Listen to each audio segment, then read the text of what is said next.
the Mississippi rivers. Lord, Lord, Lord, Lord. In the Mississippi rivers. Lord, Lord, Lord, Lord. In the Mississippi rivers. Well, now you can count them one by one. It could be your You son. can count. Seems like a heresy to fade that down, but we've got things to do here. Richard Thomas is with me in the studio.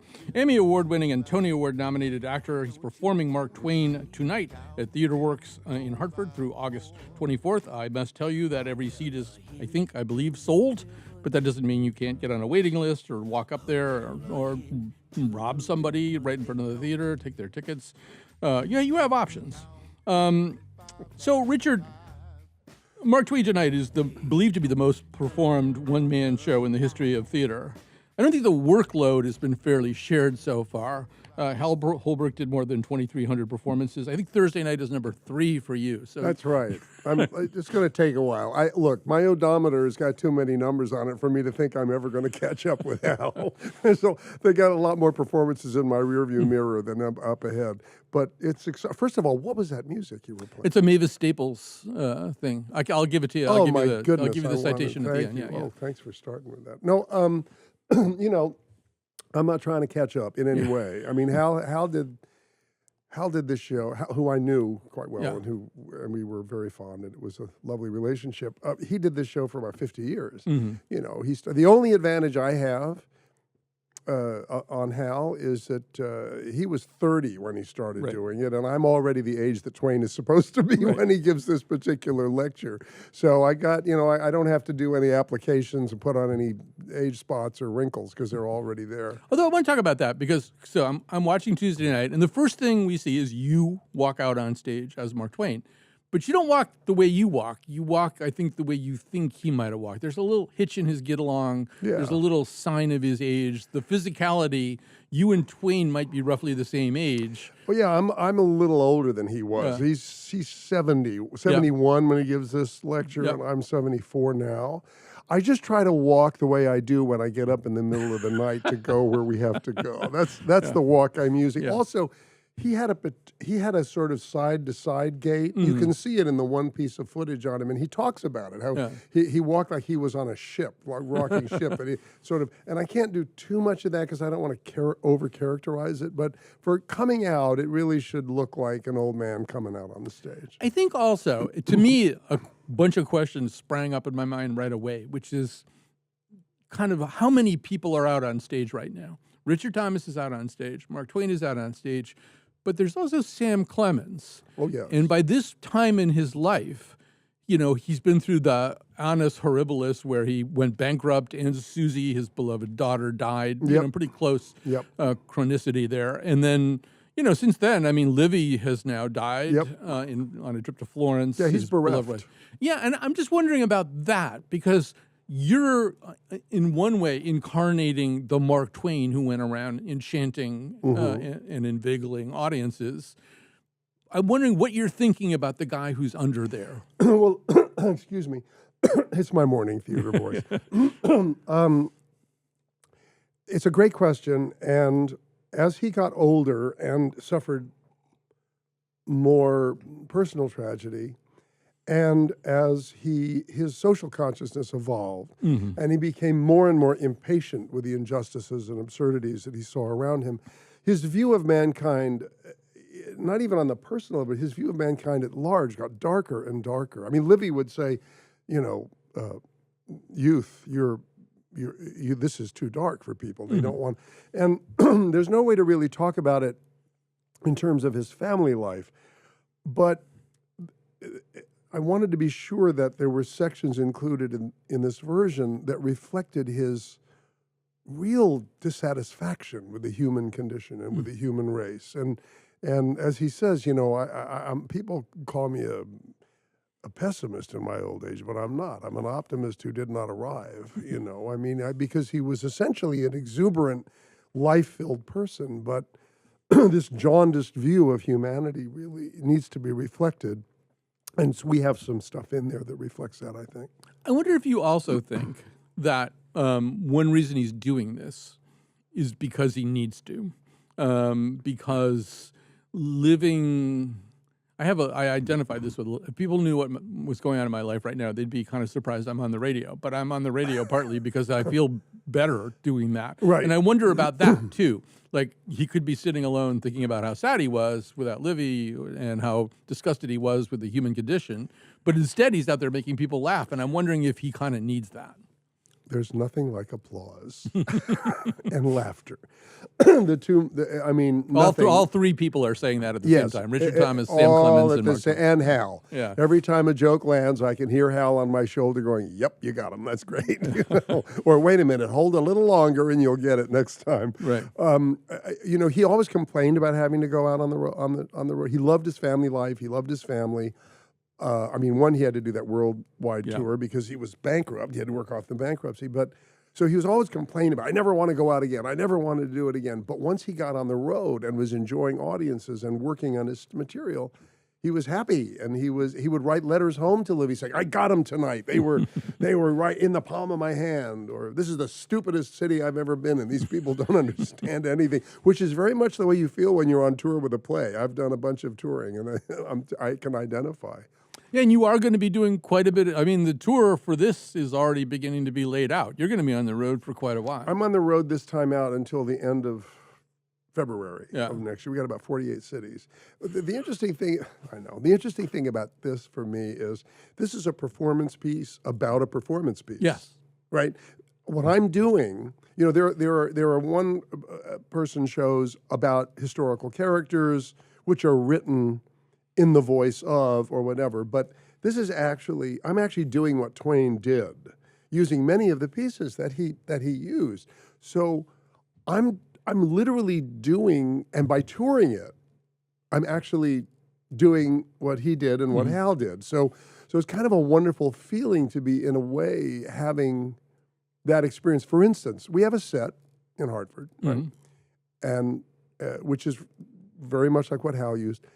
But from theater to theater across the country, those furniture pieces, that's going to change, just like they would have for Twain. And so you'll be dealing with whatever you're dealing with from city to city. So I feel excited that I'm kind of reenacting his own experiences. So since we keep mentioning Hal Holbrook, let's hear from him. I think it was 10 years ago, that I spoke to him about all this. So here's A1. It's easy to find stuff that sounds like he was talking about what's happening today in the papers, because we haven't changed a bit. In the last 100 years, either in our political shenanigans or in our religious shenanigans. And Mark Twain put his finger right on it. For example, in The Gilded Age, the book he wrote in 1872, published 1872, he talked about lobbyists in Washington.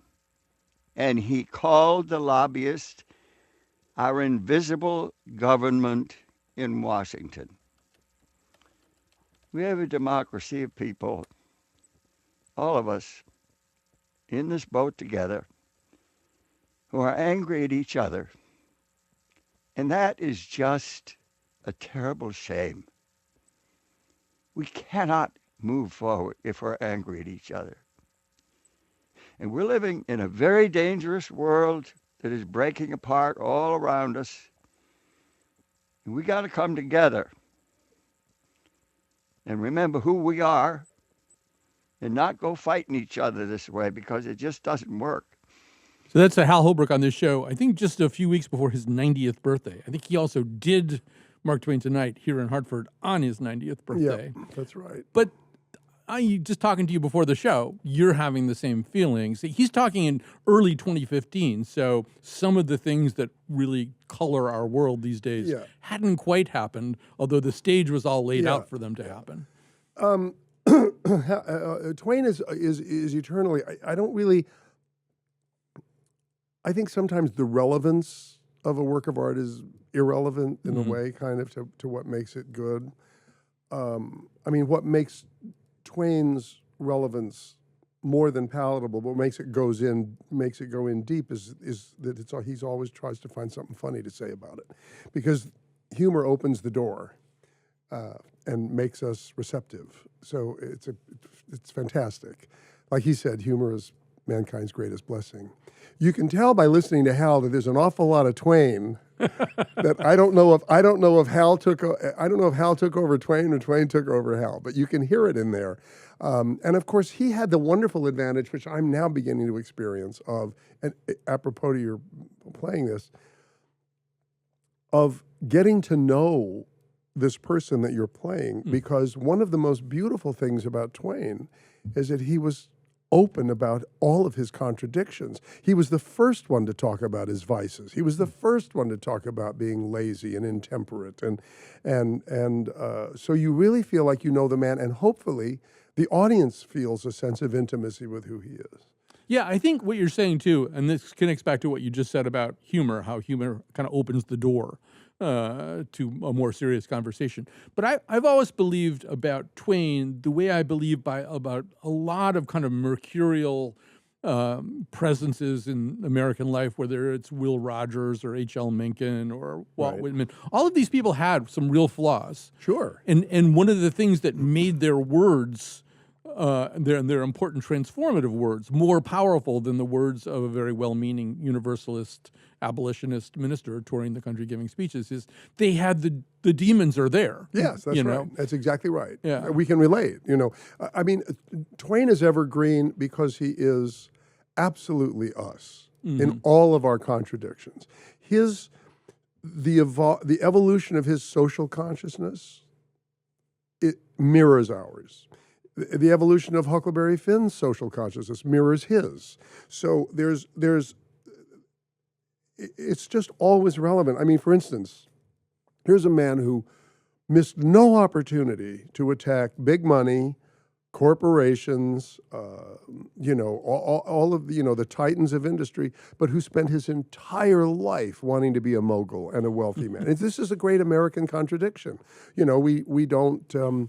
We're always going to complain about all that money, but we all want to have it. And there are many other, we want to be puritanical, but we also want to indulge our vices. And so these wonderful contradictions are what make us such a, what made us seem like such savages to the Europeans in the 19th century is part of what identifies us as American. And, let's face it, I agree with Hemingway that American literature begins with Huckleberry Finn, and it's our language. And he was the first one to really take it across the country and turn it into literature. Yeah, I mean, I think, during maybe the 90s, there was this kind of vogue for digging up some letter or something where Twain had said some horrible thing. Sure. But of course he did. Of course, who do you think you're dealing with? Exactly so. It's we're not, cast the first stone, go ahead, Yeah. So we should talk a little bit about Hartford. You have a very special relationship with Hartford. You've done a lot of shows here. Oh, I love Hartford. Hartford has been, over the years, a real creative home for me, theater-wise. I mean, my relationship with Mark Lamos over the years and the shows I did with him are some of the most important moments in my career. And I've always loved playing to the Hartford audiences because they're so smart and they're so versed in going to theater. It's wonderful. And Michael, Wilson, who I've known since, when I went out to do Danton's Death for Robert Wilson, rest his soul, in Houston years and years ago. And then when Michael took over here as artistic director, that's when I did Tiny Alice for Mark. So these are my artistic life has really been entwined with Hartford for decades, and I love it. Yeah, we should say the Michael you're talking about is Michael Wilson, who was the artistic director at Hartford Stage after Mark Lamos. That's right. And who is here. He's creative consultant on this show, I think is his title. Yeah. He's here with you right now, or at least he was here Tuesday night. Right. I don't want to pry and maybe no go away is a good answer. But like I don't know, what kind of notes are you getting from Michael now? What is he what he watches Tuesday night? I just Hal was able to do this first in clubs, little venues. He put it together. He sort of put the feelers out, saw what worked, what didn't work. He developed the style on his own because actors will self-correct. Yeah. We know how to do that on our own because fear really focuses the mind when you got people in the audience.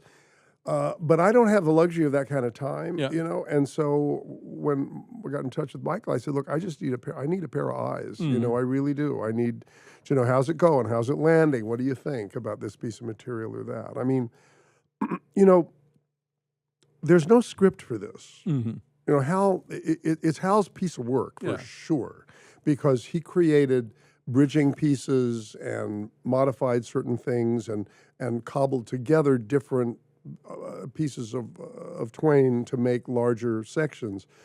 But it's really like a deck of cards that he would reshuffle from city to city and place to place. One night he'd take out one piece and put in another piece.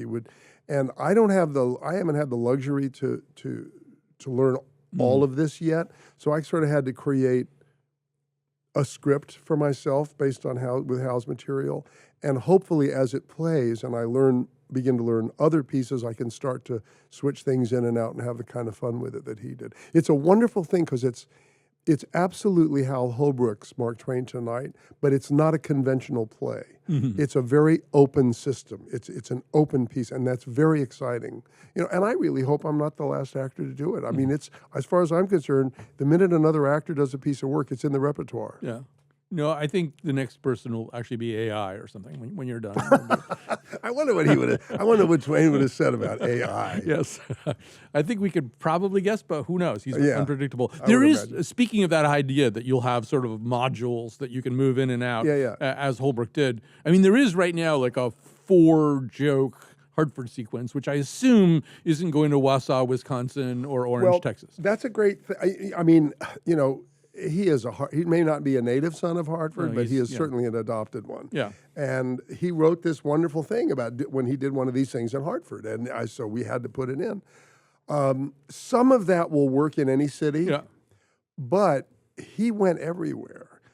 I'm looking at things he might have said and comments he might have said in any of the cities that because whatever he did, he always prefaced it by a little talk about where he was. Yeah. So we're gonna be mining that to see if there's something we can come up from city to city. But I'm hoping I can preserve a version of it because people like to be included. Also, if it's 2025 and 2026 and you're watching something about someone who was it was like 1905, but he talks about your community and holds up your local newspaper, then the time warp thing is happening, it's kind of meta, which I like a lot. Yeah, I think you did brandish a Hartford Current.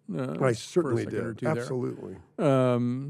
Yeah, and so there's also. Only because they've written good reviews of me over the years. I'm sure you'll get another one. I don't know. I never depend on it. Yeah, there's also a Joseph. I forget what the Joseph Twitchell line is. Twain had two, I think, really great friends in Hartford: Charles Dudley Warner and the Reverend Joseph That's right. Twitchell, which is an interesting thing because Twain was so resolutely, I think, heretical as opposed to an atheist. I think he just enjoyed really kind of arguing Well, with God. for an atheist, he talks about the deity an awful lot. Exactly. So Yeah. he doesn't qualify as an atheist. I don't. What's the Twitchell line in the show, or do you not want to? He spoil it? says, I remember once talking to our pastor, Joe Twitchell of Asylum Hill Congregational, that I wish to be cremated. He just looked at me and said, I wouldn't worry about that if I had your chances. I mean, they were seriously close friends. And I think he liked to be challenged. I think conversation was very important to him. And unlike the world we're living in now, he wasn't interested in an echo chamber. He's an equal opportunity offender. I fully anticipate going out there and pissing off people on the right and the left. It'll be very exciting. Yeah, I remember before he created The Simpsons, Matt Groening had a comic strip called Life is Hell or Life in Hell. Yeah, sure. And there were these two identical people. I think their names were Jeff and Akbar. Mm-hmm. And he would be asked all the time who they were. Were they a gay couple? Were they twins? Were they Muslims? What were they? And he would always say, whichever possibility offends you the most. Exactly right. Yeah, that'd be Twain too. Yeah, no, he wouldn't want to be. He would never want you to be told. He wants you to be entertained, but not necessarily comfortable. Yeah. All right, we're going to grab a quick break here. We're talking to Richard Thomas, and you got to hear a little bit of the voice that he's doing for Twain. It's also one of the reasons he's drinking a lot of water. I know. And we'll be back. We're going to add to the conversation John Jeremiah Sullivan as well, who's written about this for Harper's. She says she'll meet me when I come. I'm just a going over Jordan. I'm just a going over home. Well, you dadgum government, you sorry so-and-sos. You got your damned hands in every pocket of my clothes. Well, you dadgum government.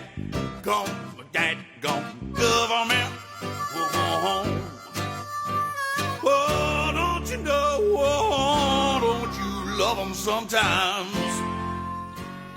That, by the way, is John Goodman singing in the Broadway cast of Big River with the Roger Miller music. Richard Thomas is here with me in studio. He is performing Mark Twain tonight at Theater Works in Hartford through August 24th. Tickets very tough to come by at this point. Joining us also is John Jeremiah Sullivan, writer, musician, and editor. His essay, Twain Dreams, The Enigma of Samuel Clemens, ran this June in the 175th anniversary of Harper's. I'm just going to begin this segment by saying this morning, I walk my dog with a whole bunch of other people walking their dogs, and we just bump into each other every morning. And one of them had just come back from a road trip, and he'd been in Lake Tahoe, and this came up apropos of nothing, not apropos of Richard Thomas or anything else. He just said, "Oh, I was out in Lake Tahoe, and all they talk about is Mark Twain. I was on a boat tour, and they're pointing all this Mark Twain stuff out." And he said, "Mark Twain's kind of a little cottage industry there." Yeah. And that's sort of true, too, right? He's in our DNA. He's in the drinking water at this point, perhaps. Yeah, he really is. Even when people don't know it. I mean, there are things that, there's a thing he says about his father. When I was a boy of 14, my father was so stupid I could hardly stand to have the old man around. But by the time I got to be 21, I was astonished at how much he learned in the last 7 years. A lot of people know that, but they don't know that's him. Yeah, and a lot of people attribute to him things that he did not say. Many things like that. Maybe he and Winston Churchill are vying for most misattributed. Exactly. So, John Jeremiah Sullivan, first of all, welcome to our conversation. One thing that you have suggested, and maybe me sitting in Hartford and Richard Thomas doing what he's doing, we might be the last people to know this if it turns out to be true. But you're thinking maybe there's a big Mark Twain revival happening, or at least there are early symptoms. Tell us about that. It's great to be with you. Yeah, I do think we're going through another little moment of Twainomania, as Greil Marcus called it. And give us some signs. Yeah.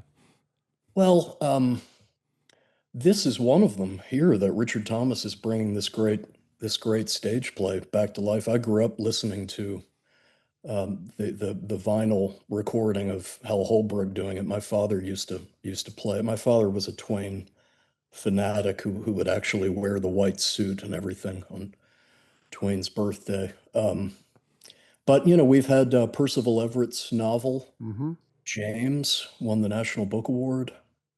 Shelley Fisher Fishkin, probably the most interesting modern scholar on Twain, has a new book out called Jim. So James and Jim at the same time. The Mark Twain Prize for Humor has become, I think, newly relevant, newly controversial. And Well, nobody mentions this, and obviously the HBO series bears no resemblance to the Mark Twain, Charles Dudley Warner novel. But the Gilded Age is kind of a thing people are talking about right now, and wondering if we're seeing some version of its excesses and disparities too. So we could maybe throw that in there. But you mentioned the Mark Twain Prize for Humor. We're going to play a little bit of Conan O'Brien's acceptance speech, the most recent recipient, and it kind of fits into your narrative as well. Let's hear Conan. I think accepting an award named after Mark Twain is a responsibility. Twain is alive, vibrant, and vitally relevant today. Yes, he is America's greatest humorist, but his enduring power springs from his core principles, principles that shaped his comedy and made him one of our greatest Americans. First and foremost, Twain hated bullies. He populated his works with abusers such as Huck Finn's alcoholic father, Tom Driscoll, and Pudd'nhead Wilson, and he made his readers passionately hate those characters. He punched up, not down, and he deeply, deeply empathized with the weak. Twain was allergic to hypocrisy, and he loathed racism. Twain empathized with the powerless in America, former slaves struggling in Reconstruction, immigrant Chinese laborers in California, and European Jews fleeing anti-Semitism. Above all, Twain was a patriot in the best sense of the word. He loved America, but knew it was deeply flawed. Twain wrote, "Patriotism is supporting your country all of the time, and your government when it deserves it." Now, so I want you both to respond, but Richard, this kind of goes back to some of the things that we're talking about too. Well, all I want to say about that, and I love that he said all that, I think Twain would have had a wonderful time every time he heard somebody on television say, "This is not who we are." Whenever something terrible happens and this is not who we are. I think Twain understood very well that it could be absolutely who we are. Because he was clearly a patriot in the best sense, but his eye was just jaundiced enough about human nature at large to say, don't ever think that you're in this bubble of perfection because, we all have a long way to go. This self-satisfied point of view about being an American, I think he would have found deeply offensive and would have been very funny about it, I'm sure. Yeah, and I think also, and this is something that you point out in your Harper's essay, John Jeremiah Sullivan, that that Twain hated racism, but he came to hate racism. Exactly. This is something Richard and I were talking about before, but it's not as though he had no familiarity, no firsthand experience with racism. No, he was deeply racist in his youth, unfortunately. There's no steering around that. And he actually fought for the Confederacy for a couple of weeks, sort of absurdly. But he was open about being repentant about those things later in life. This is one of the beautiful things about Twain. He was honest in his self-reproach, and he let people, readers, Americans who knew of him as a celebrity know that it had been a process for him becoming enlightened on those things. He was, I think within the limited context of white American masculinity, he was kind of an anti-Trump that way. He was a patriot, but not a jingoist. And he was eloquent and funny, but self-deprecating at the same time. He is a voice. His is a voice that we could really use right now. I'm glad that Richard is bringing it back. Thank you. It couldn't be a better time. And Richard, I liked what you said about "this is not us," because I think what you're saying is Twain would have said, "Oh yeah, that's us. That's us. That's us. That's the us good stuff right now. and the bad stuff." I mean, it's okay to say this is not who I want us to be, or this is not who I think we should be, or I think we should be who we hope to be. But the distance between our aspirations and the reality of our lives and our that's just being honest and living out of denial. And I think he lived out of denial a lot, which is challenging for everybody at all times, and makes the sort of corrosive nature of his humor and the how can I say, the rough magic of it really applies across generations. He's us because we're massive contradictions. You know, Huck Finn's evolution mirrors his evolution. You know, Tom Sawyer's kind of crazy, fanciful storytelling, you know, self-mythologizing personality is Twain's, keeping poor Jim locked up just so that he can think of so many ways to be, you know, to sort of exhibit his idiot compassion. You know, people talk about the end of that book, you know, like, well, you got like even Hemingway said, oh, the last part of the book you should not pay attention to. But I think it's a masterful account of how people are who want to do the right thing can find all of the wrong ways to do it, and that's perfectly characteristic of Tom Sawyer. Yeah, that Hemingway quote is something that, John, that you palpate a bit in your essay. The idea that I think what you say is the last 100 pages he's talking about should get lost. Yeah, that's right. That was Hemingway's idea. Yeah. It's an interesting edit when when you read the book that way as an experiment. It does become a very different and darker novel. Yes. Yeah. So, you know, I'm going to tell you a little dirty secret about my job, which is I've discovered that if I want to interview somebody who's a writer and I want them to come here, all I have to do is go to the Twain House and say, would you like to host this person? So I happen to, and I want to talk a little bit about how funny Twain is, but to get us into this, I'm very fond of the work of a detective fiction writer named Adrian McKinty, who's originally from Northern Ireland, a place where, I mean, he grew up during the Troubles. I think he probably understands a lot of stuff about Twain. But while we were on stage at the Twain House, I asked him about Twain, and here's what he said. B2. I was a huge fan of Mark Twain as a kid. I started with The Innocents Abroad, and I got into him through the travel writing, because Innocents Abroad, I thought it was hilarious.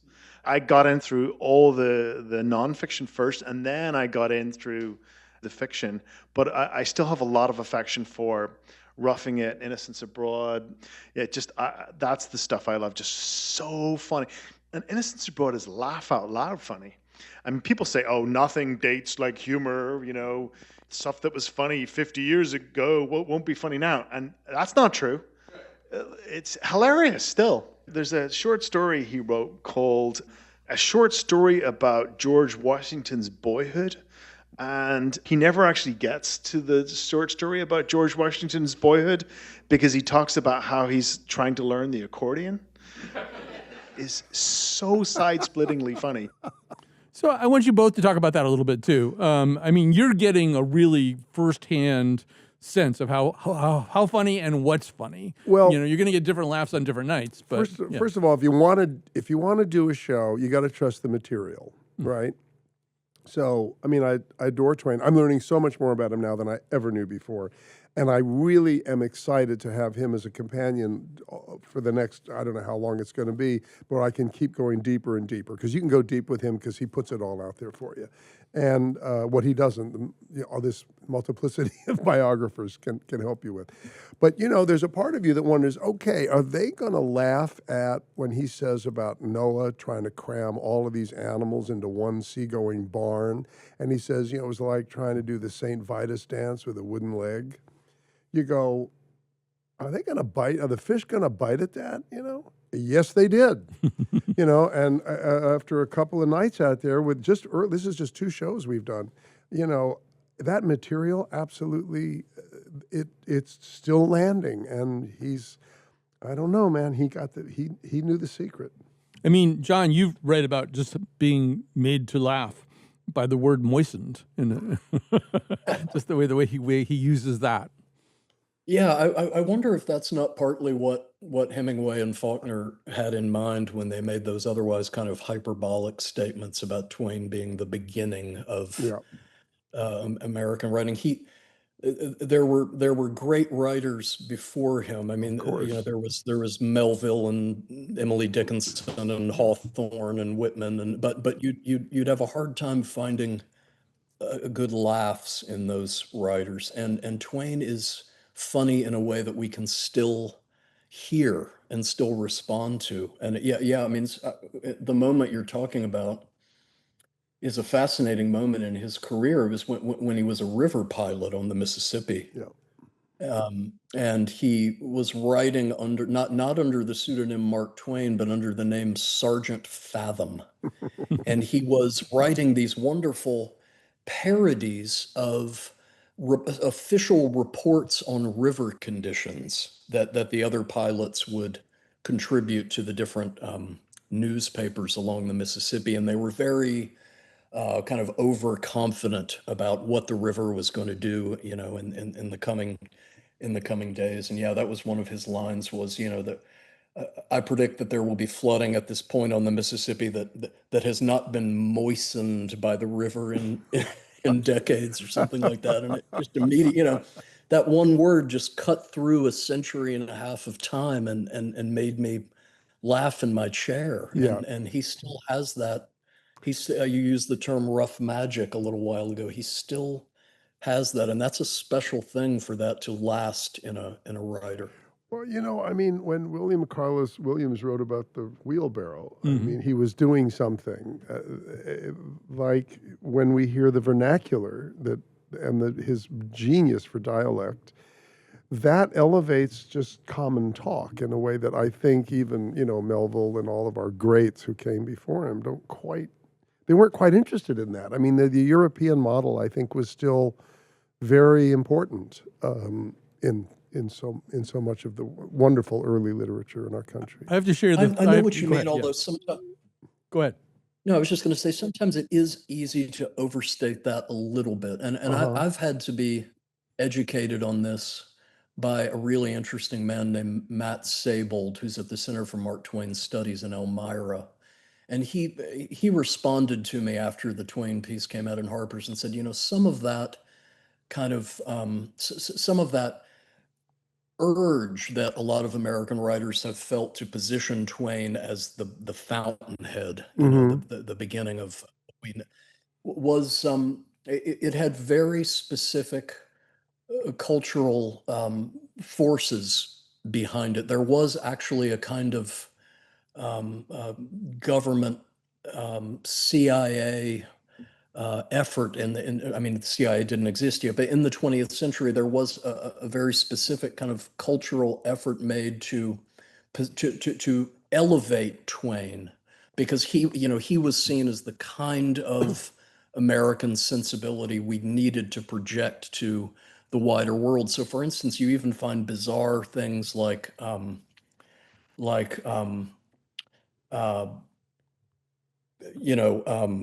Kissinger kind of proselytizing for Twain at different conferences abroad. Sure. And we're still kind of living in the wake of that. Not that there wasn't truth to it, but there was this deliberate effort to say no, not any of these writers, but Mark Twain. He was the beginning. Well, I think that's really interesting information. I take it on board, but I would say, and I can add a little personal account to this. I remember it was some speech, George Bush Sr.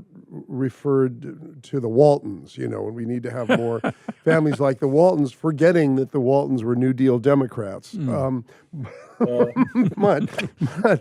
the thing about that was before they realized that Murphy Brown was the problem. Yeah, right. But, I understand, what you're saying about that, and it's of course it's true, and I'm happy to learn it. But if you just look at the language, you can see what the difference is. You can either say it's better or not, but the language is different. And I know, speaking the language, that it has a texture and a quality that moves against the grain.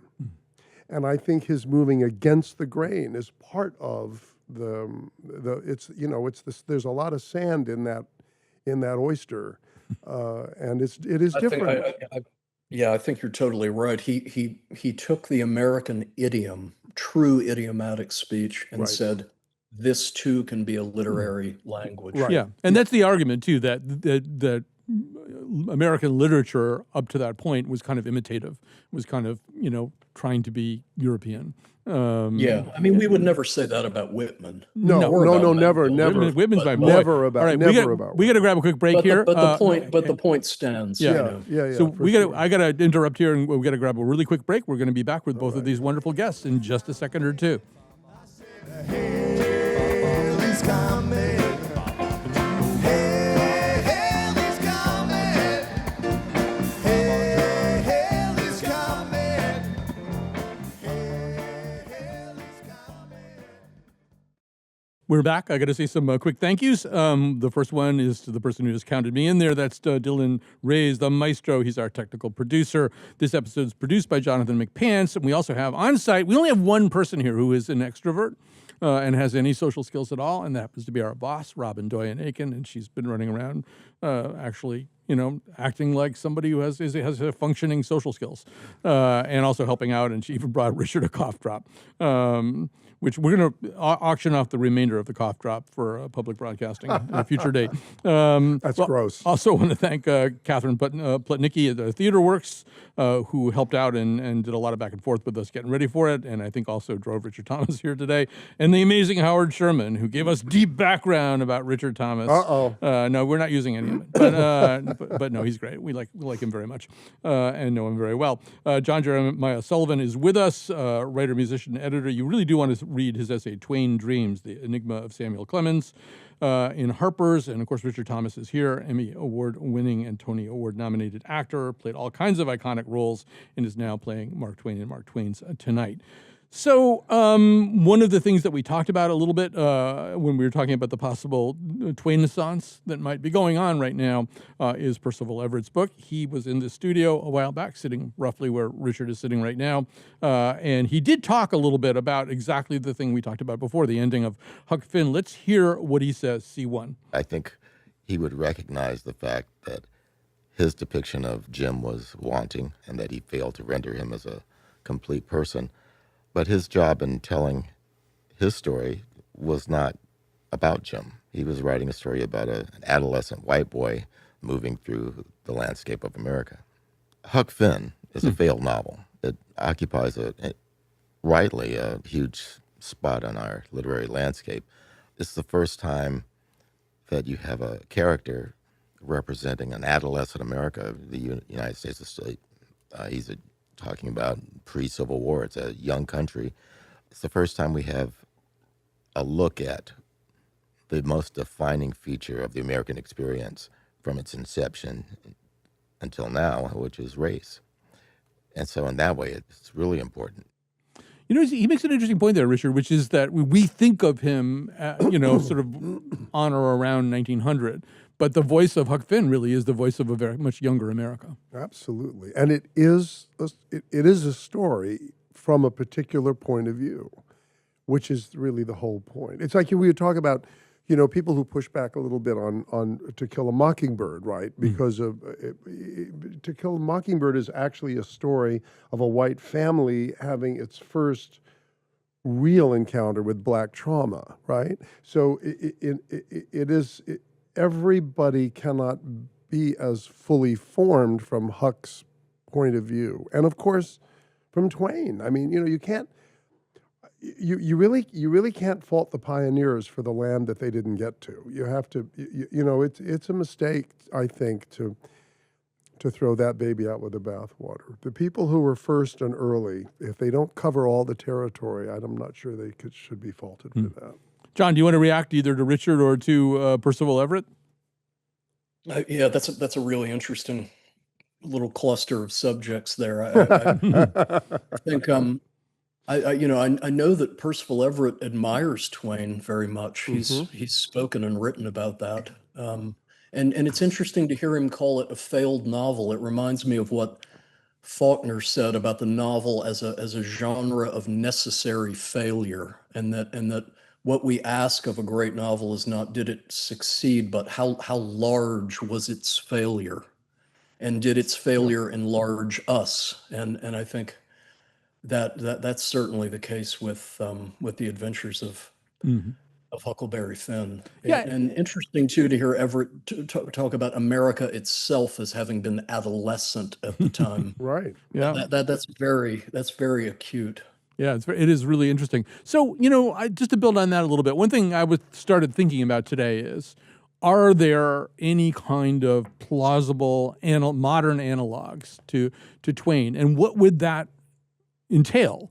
And the two names that popped into my head, one of them is Vonnegut, who's now no longer with us, but I worked with Vonnegut for one gig.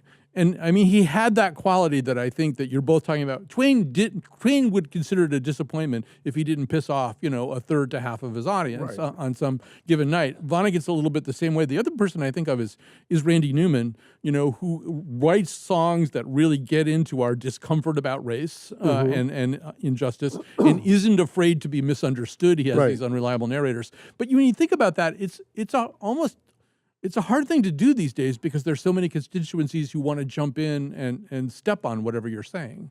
We talk a little bit about Twain's fearlessness, or is just a pathology?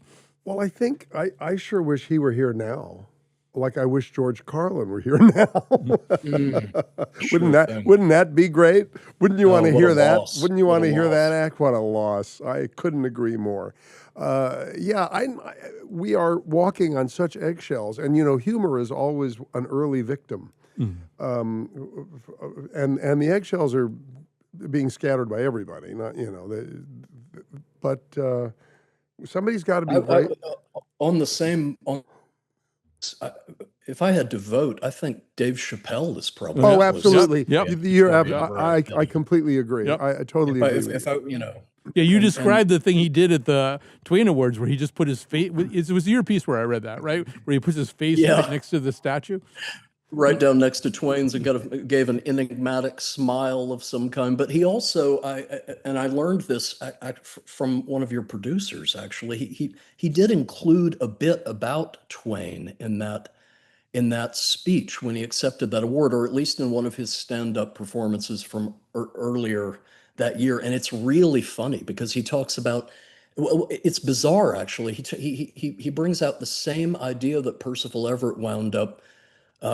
Basing his novel on, of telling the Huckleberry Finn story from the point of view of Jim. And he says, he has this joke where he says, Huckleberry Finn is really kind of a poor white name. It's a white trash name. And he said, if you're a black man and you meet your lawyer and he introduces himself as Huckleberry, you're going to lose that case. It's so true. That's the kind of thing Twain might have said. Yeah. Exactly. I think you're absolutely right about Dave Chappelle. We only got about a minute left. And Richard, one thing we were talking about before we went on the air is Ron Chernow's point that Twain would have understood how to be a celebrity now, that he figured out in his time what it meant to be a celebrity in a way that nobody else had ever been a celebrity. That's right. And he did commercials, he did fountain pen ads. Oh, absolutely. He was a media man. He really was. I mean, he was probably you have Artemis Ward that you have to give a lot of credit to for a lot of things, but he was really the first globally famous stand-up comedian, and there was so much more content than just that. But I don't know how he did it. He went to San Francisco. He was scared to death. He walked out there terrified, couldn't hardly open his mouth. And within 10 minutes, something had happened that was going to change public performance across the country. All right, this has flown by way, way too fast, and unfortunately, our time is over. Richard Thomas, you can see him performing Mark Twain tonight all over the country until next February.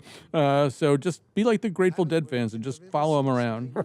John Jeremiah Sullivan with us today. Read his piece, Twain Dreams, The Enigma of Samuel Clemens, ran in the June issue of Harper's 175th anniversary issue. Thank you to both of you.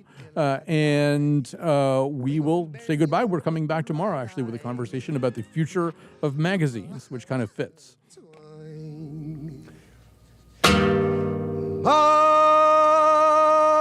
Mark Twain.